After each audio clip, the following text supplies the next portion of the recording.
Heavyweight boxing fans, what's the deal? So I just want to give my quick opinion about a certain topic that I hear a lot of people talking about, and not just here on YouTube. All right, everybody thinks sometimes when I address things, they're just here on YouTube. No, this is all over, man. All different forums, different websites, boxing scene, fight news, boxing 24/7. I mean, just everywhere in different forums. But I'm hearing a lot of people say that, we should leave. Now, not everybody, but a lot of fans think that we should leave Anthony Joshua alone. People, other title holders or Deontay Wilder should not be calling him out. He's only has 17 fights. Why is people like Wilder calling him out? He has least experience. He only has 17 fights. We should let him grow. Okay, that's what I'm hearing from a lot of fans. I know some of you probably don't feel that way, but a lot of people that hit me up and contact me and I communicate with, they feel that way. And okay, that's your opinion. But my opinion is different because,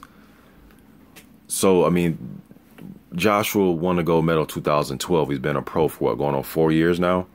Okay, Mike Tyson, and I'm just throwing other names in here because I'm trying to let you guys just, give you some history about other fighters and different circumstances, okay? And I know every circumstance is different, but just hear me out. Mike Tyson won the title within a year and 8 months of being a pro, and then he went on to just unify, like, right after that. I mean, like, after that fight was over, he went right into other title fights to win the title, become undisputed by 22, and he did it the hard way by winning every title one by one. All right, I didn't hear, nobody say he's not ready. Let's let him grow. I really, I'm going back watching old pay-per-views and watching old fights. Really didn't hear nobody talking like that about him. All right, Ali fought Liston. He was a kid. Was he 21 years old? 21, 22? I can't remember exactly when he fought Liston, the undisputed champion. Really didn't hear nobody saying, hey, don't pick on Cassius Clay. Let him grow. He won that title. Floyd Patterson, same thing. He was young, 21, 22 years old when he won the undisputed championship of the world. Pete Rodemaker, speaking of Floyd Patterson, Pete Rodemaker won a gold medal in the Olympics. His first professional fight, he got a hometown fight in Seattle. And I actually did a video on this months ago talking about this story.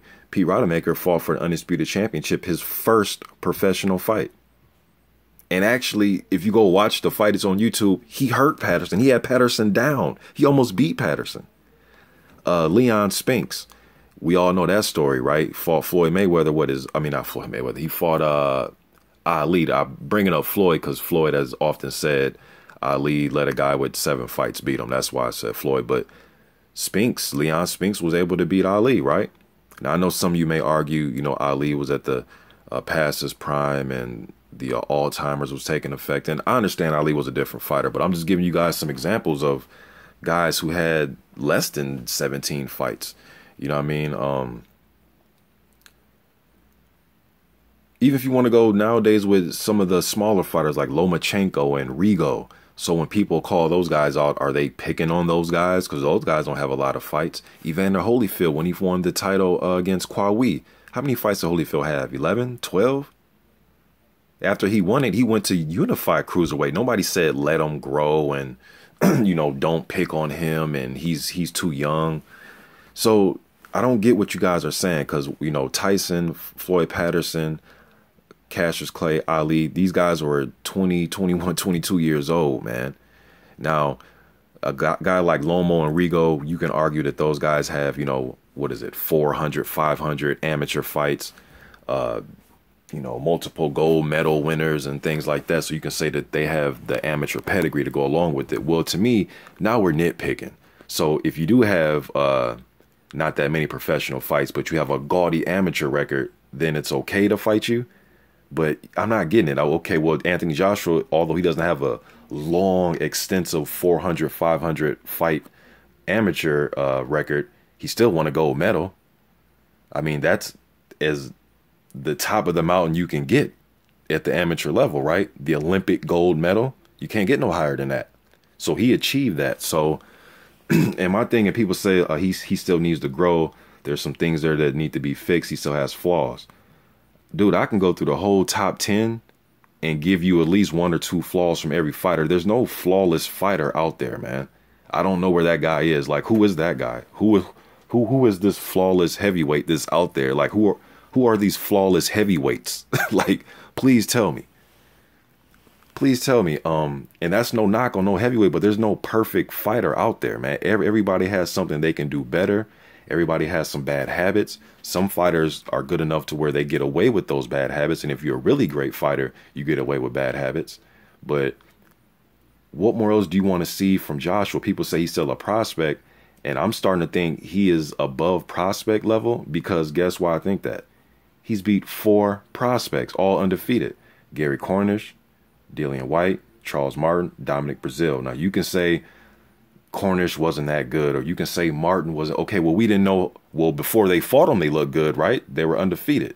Now, I know Brazil, some people say he should have lost to Amir Mansour. Okay, that's fine with that part, but I'm saying they're still prospects. Gary Cornish was a guy I did videos about before the Joshua fight. I thought, you know, he just went in there and got hands put on him. You know, so how many more prospects should Joshua be fighting? He's already fought 4. I think that's good enough. Now, do I think he's the #1 heavyweight in the world? I don't believe that. But this whole, like, let him just, you know, put the title around his waist and let's just leave him alone and let him grow. How much longer are we going to let him grow? Till he gets to what, 27 fights, 21 fights, 22 fights, 20 fights? I mean, what number are we going to put on him as far as fights? He has a title on his waist, y'all. And I'm sorry, once you get a title on your waist, all that letting you grow and let that, to me as a fan, that goes out the window, because you got to grow before you get a title. Now, some of you may say, oh, it was a business decision because they knew that they can beat Martin. Okay, well, they were going to fight Glasgow. That's the fight that they, Hearn and those guys said that they were going to take, was Glasgow had he won, but Martin ended up winning, so they just took the Martin fight. So they were going to compete for a title regardless. Although I did hear after the Dillian White fight, the press conference, and this is coming from Anthony Joshua's mouth, at that presser, at the post-fight presser, he said he's not ready for world level yet. That's what he said. And then months later, they end up fighting for the title. Now, you can argue that Martin wasn't world level. Okay, fair enough. Even if you think he's still, those guys are prospects, he's beaten 4 prospects. How many more prospects is he supposed to fight? Joshua. I would like to see him fight the Jennings, the Staverns, I see Erkin Tepper got his, he got reinstated. I mean, any of these guys, I like to see him fight. You know, but to me as a fan, unification and undisputed takes precedent over everything, man. I'm sorry. It really does. To me, it takes precedent over fighting mandatories, and it takes precedence over letting you grow. I'm just not a fan of letting somebody grow with a title on their waist. That doesn't make any sense to me as a fan. Now, I don't want to debate this. This is just my opinion.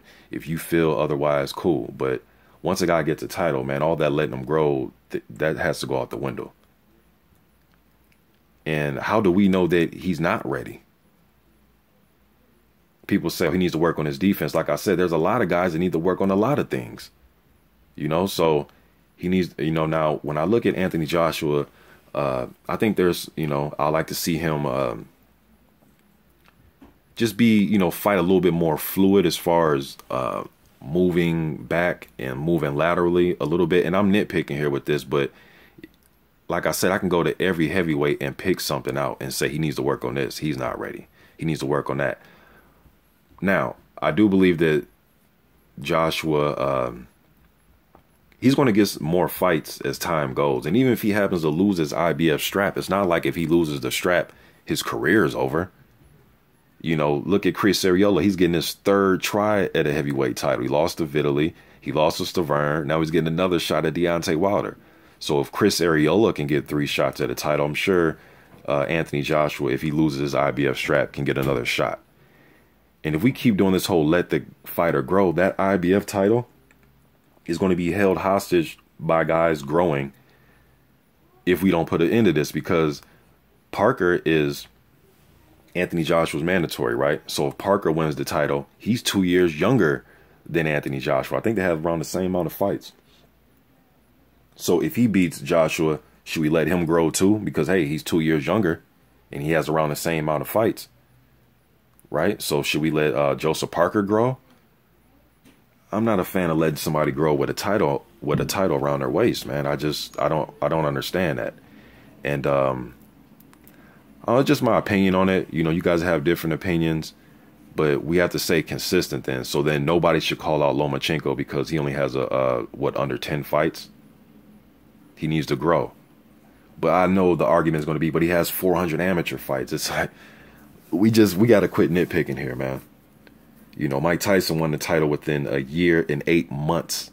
And people say, yeah, but he had more fights. Oh, yeah, but then I can argue a lot of those fights were only going 1 round. Mike was taking care of business. He was getting them dudes out of there quick. So a guy that's been a pro for 4 years, and I know he has 17 fights, but then this guy was only a pro for a year and 8 months. And he was undisputed by 22. You know, man, just whatever's going to happen with Joshua, just let it happen, man. We don't know. We don't know if he needs to grow. Could he possibly get better? Possibly. Is he possibly where he's going to be? And this is as good as he's going to get? Possibly. We don't know. Just let things unfold, man. Let the challenges take place and let things unfold. You know, I looked at the odds. They have Anthony Joshua a -200. I looked on Sky Bets. If you go on skybets.com and look at future fights, and they have like a list of like future fights that could take place, go look at Joshua versus Wilder and look at the odds. They have Joshua a favorite, -200. So he's a 2-to-1 favorite right now. You know, so just my opinion on it. But hey, if you think this guy needs to grow and hold on to the title while he's growing, and that's cool. But me, hey man, you got a title on your waist. I want to undispute it. I mean, what are we waiting for? The guy's what, 26, 27 years old? I mean, what are we waiting for him to get 30, to turn 30? 2 more years, 2 more fights, I mean, what number are you putting on this? Just my opinion. I'm out.